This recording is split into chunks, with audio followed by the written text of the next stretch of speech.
grew up in a family where my father managed all the money. But for some reason, when I was 8 or 9 years old, he started showing me things about money. We would sit at the kitchen table and he'd show me all the bank books. Now, that was back in the day before the internet, when we used to have little books that we used to keep our information in. And he would show me how he saved in these accounts and he paid bills out of these. And every time he would show me something about money, he would end by saying, "And don't you tell your mother." Now, to this day, I really don't know why he said that, but what I do know is to that 8-year-old girl sitting at the kitchen table, it meant, don't say a word. Years later, when I got my first job, my father said, "You'll bring me your check and I'll put it in the bank for you." But because of what he had taught me years before, I said, "I'd like my bank book." And to my surprise, he gave it to me. Right then, at 16 years old, I began managing my own money.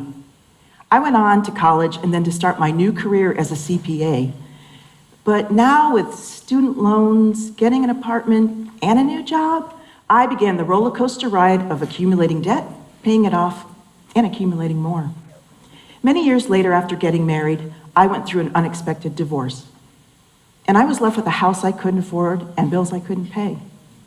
You might be wondering, how does that happen to someone that's educated and skilled at managing people's money? I had reverted back to what I learned growing up, that one person managed all the money. I had handed over my financial power and I had become financially dependent.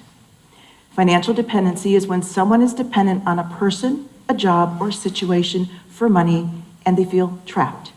People fall into two categories, dependent with choice and dependent without a choice. Someone is dependent with choice when they hand over their financial power and their participation. It can happen in personal or business relationships when one person doesn't want to be involved with the money, so they hand over the responsibility to a spouse, a partner, or a professional, like an accountant or a manager.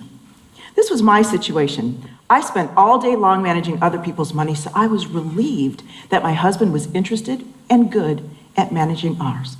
I was free. For the first time since that first job at 16 years old, I didn't have to be responsible for managing my money. But what I failed to realize was what felt like freedom was really dependency. My mistake is that I didn't stay involved or understand what was going on with our money. You may have experienced this yourself, or you may have heard stories of celebrities or professional athletes that have relied on family, friends, and others to manage their money, and they are left broke, bankrupt, and betrayed because they made the choice to hand over their financial power. Someone that's dependent without a choice feels trapped because of their financial situation. They can be in a job or career where they're unhappy or being harassed, but they can't afford to leave. Or someone that's had to move in with family and friends because they've had an illness or gone through a divorce or experienced a tragedy, and now they're financially dependent on others. And how many of us know someone that has an elderly parent or a relative that can no longer take care of themselves, and they're left to rely on others, sometimes handing over their homes, their money, and other assets. Another type of dependency without a choice is financial abuse. Financial abuse is a pattern of abusive behavior used to control and intimidate a partner. Victims are in a relationship and the other person has power over them because they don't have access to money, information, or the resources and support they need to leave. The Allstate Foundation has a program called the Purple Purse that helps victims of domestic violence through financial empowerment. They report that 99%, in 99 out of 100 domestic violence cases, financial abuse helps keep victims trapped in their relationship. The Purple Purse has coined financial abuse the invisible weapon, because physical abuse leaves bruises and scars, but financial abuse doesn't. Financial abuse and financial dependency leave emotional scars that you can't see. They include hopelessness, guilt, shame, depression, lack of confidence, and self-esteem. Financial dependency is also invisible because no one's talking about it. Why? because no one wants to show their emotional scars, and because we're taught in our homes, on our jobs, and in our community not to talk about money. So many people that I talk to about this issue, they can relate and they have a story, but they're not telling anyone their story. When I was told at the kitchen table, "Don't you tell," I never told anyone. It's even hard for me right now to break that rule that I learned so long ago. So what can I do? What can you do? What can we all do to disarm this invisible weapon? We can solve 3 problems. The first problem is lack of awareness, because knowing about money and having money aren't always the solution. In my situation, I was educated and experienced in managing money, but that didn't stop me from becoming financially dependent. Why?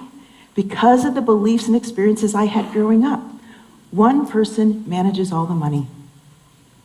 After my divorce, I had to rebuild my life financially and emotionally. So I took every self-development course and I read every self-help book I could find. And that's when I began to understand the dynamics of the family that I grew up in and how they played a role in me handing over my financial power.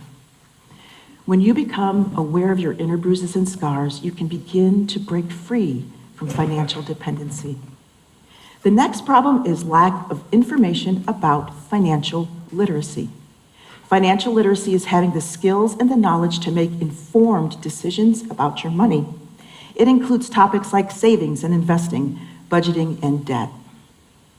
In 2018, only 17 states required financial literacy in high school curriculums. This corresponds with recent studies that show that 66% of Americans are financially illiterate. If you are in a financial dependency situation, start by looking and going through your finances, making decisions, participate in making decisions about your money. If you are in a financial abuse situation, get access to your information. Look for financial documents like bank, credit card statements, Social Security information, and account passcodes. The last problem is lack of giving and getting support. Many people don't know that there are free resources online and in your local community to help you learn and establish healthy money habits. There are also free resources if you are a victim of financial abuse, like the Purple Purse. Giving support includes listening to others that are financially dependent without judgment or criticism. It also involves sharing your story, because when you share your story, you empower others and you give them the permission to rewrite their own. It's my hope that by sharing my story, more people will learn about financial dependency, will share their own stories, and will connect with others to shed a light on this hidden issue so that we can all have financial freedom.